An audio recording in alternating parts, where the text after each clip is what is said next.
Assalamualaikum warahmatullahi wabarakatuh. Halo semuanya. Pada video kali ini, materi yang akan dibahas ialah mengenai karya ilmiah. Untuk mengetahui lebih jelas, mari simak video ini. Apa beda karya ilmiah dan karya populer? Untuk mengetahuinya, kita perlu mengetahui pengertian dari karya ilmiah. Karya ilmiah adalah karya tertulis dibuat untuk memecahkan suatu permasalahan dengan landasan teori dan metode-metode ilmiah atau untuk memenuhi ilmu pengetahuan. Adapun ciri dari karya ilmiah, yang pertama adanya temuan. Temuan suatu topik ini dapat berupa gagasan, apa yang ditemukan dan dijadikan gagasan dalam sebuah topik. Lalu yang kedua adalah keaslian atau menunjukkan originalitas dari karya tersebut, berupa gagasan atau ulasan baru yang ditemukan dan disampaikan penulis lewat tulisannya. Yang ketiga adalah pengakuan atau pernyataan, yang mana mengakui pernyataan ini sesuai dengan apa yang dikutip dengan adanya daftar pustaka. Adanya pengakuan atau pernyataan ini ialah sebagai bentuk apresiasi atau menghargai penulis, di mana seseorang telah mengutip, menambahkan referensinya ini melalui sumber yang dirujuknya.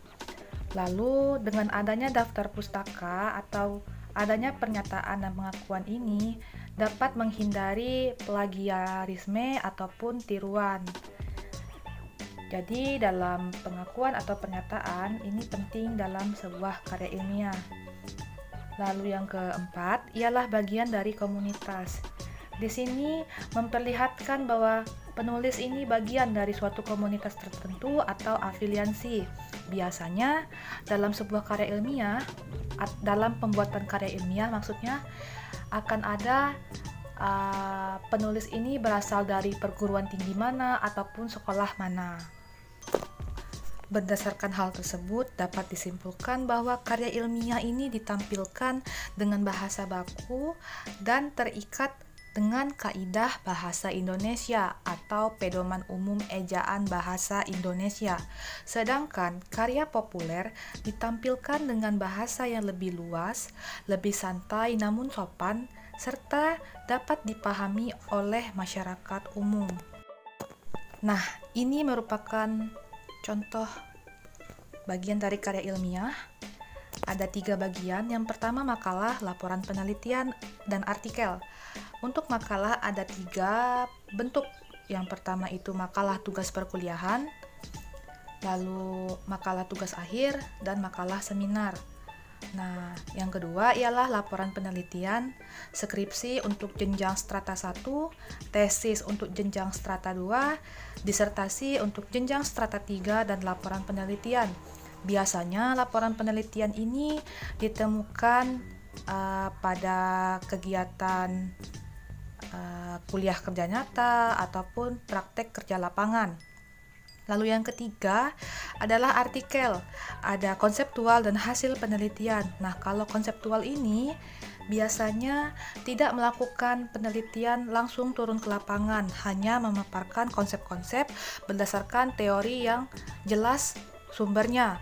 Lalu hasil penelitian ini lebih kepada penelitian itu harus ada hasilnya dan diharuskan untuk turun lapangan, atau ada yang diteliti dari masalah yang akan diambil.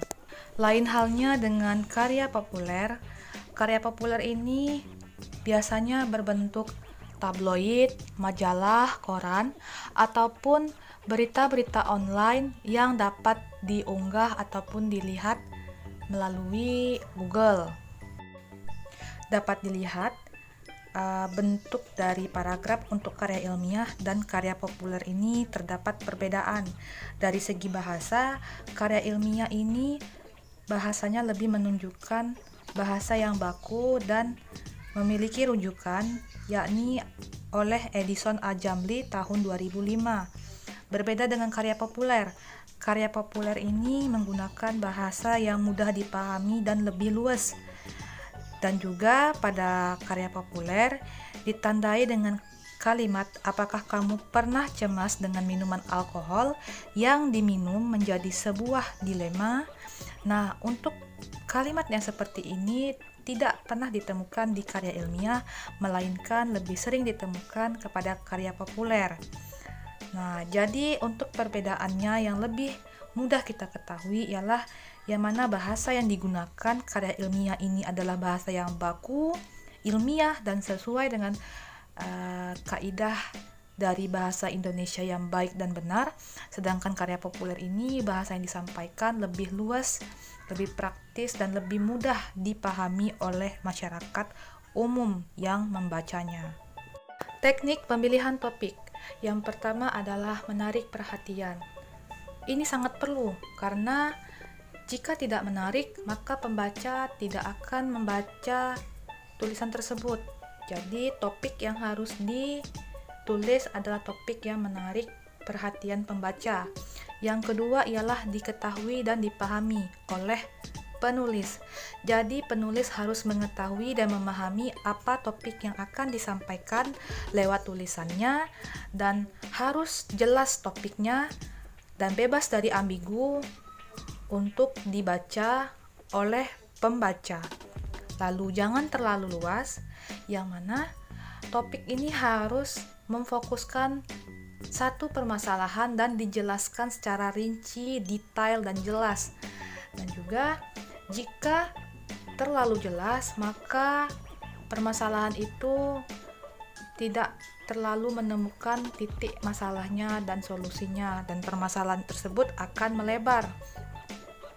Jadi kita fokus dengan satu topik dan dijelaskan dengan baik untuk dapat diterima dan dipahami oleh pembaca. Yang keempat ini ada bermanfaat. Jadi karya tulis yang disampaikan lewat tulisan ini harus memberikan manfaat kepada pembacanya ataupun dapat memberikan informasi kepada pembaca. Lalu dalam pemilihan topik perlu juga kita membaca artikel dan sumber lain.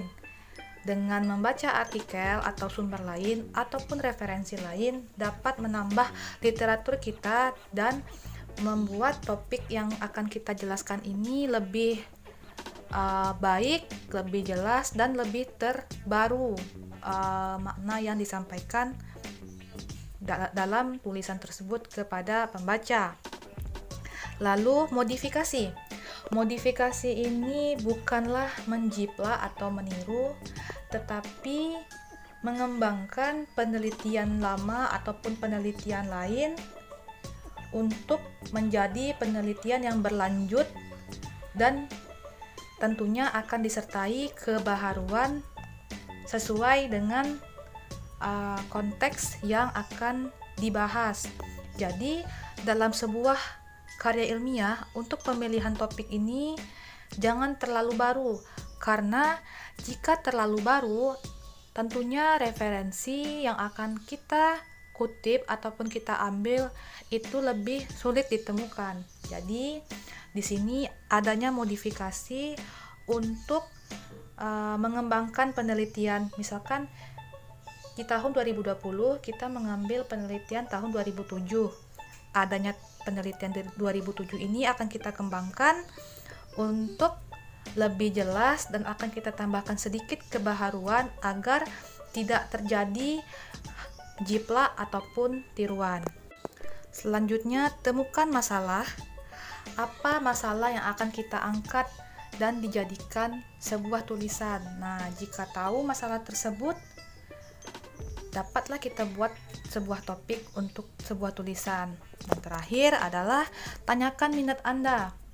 Nah, di sini apa passion Anda dalam membuat sebuah topik? Misalkan passion Anda ini di bagian politik, berarti lebih mudah Anda untuk membuat sebuah tulisan karena sesuai dengan passionnya atau minatnya, seperti itu. Nah, ada pembatasan topik dan perbedaan topik dengan judul. Pembatasan ini memungkinkan penulis untuk menulis dengan penuh keyakinan dan kepercayaan karena topik itu benar-benar diketahuinya. Nah, balik lagi ke sebelumnya. Jadi, topik itu tidak perlu luas-luas, tetapi kita batasi dan kita fokuskan satu. Jadi, topik yang akan kita paparkan itu jelas, maksudnya jelas untuk dibaca oleh pembaca. Lalu yang kedua, pembatasan dan penyempitan topik akan memungkinkan penulis untuk mengadakan penelitian yang intensif mengenai masalahnya.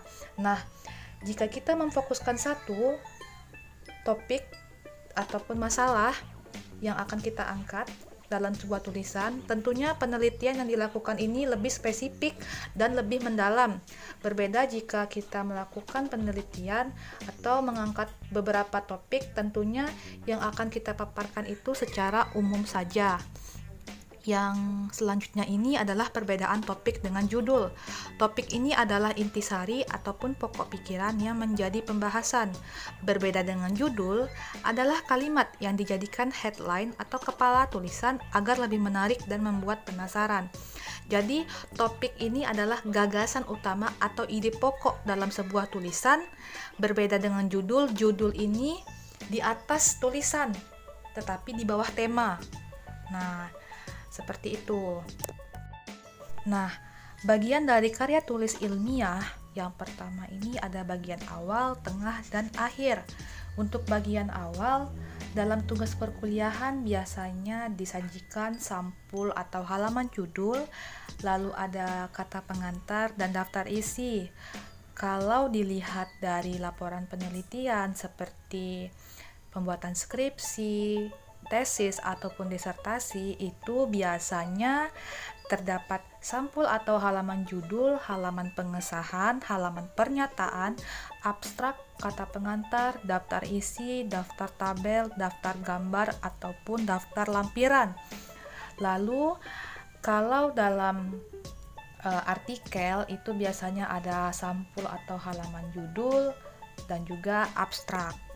Untuk bagian tengah atau isi dalam penulisan makalah ini biasanya terdapat bab 1 pendahuluan yang isinya adalah latar belakang, rumusan masalah, tujuan penulisan ataupun manfaatnya.